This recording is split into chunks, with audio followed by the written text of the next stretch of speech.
How to recover deleted photos from iPhone before 30 days or after 30 days. It's pretty simple and a quick process, so let's get started. First thing first, head over to your application photos. Once you're inside the gallery, scroll down and then you need to head over to recently deleted options. In this page, you will be able to see all of the photos and the videos that you have deleted recently. From here, choose the specific pictures that you want to recover it. Once you have selected, tap on this three dot at the bottom right corner and then click on Recover. Once again, you have to click on Recover.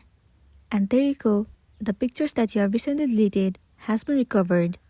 And if you want to recover the photos after 30 days, then what you need to do is you have to make sure that the iCloud backup is turned on. If it is turned on, then you can head over to iCloud and then move into Photos.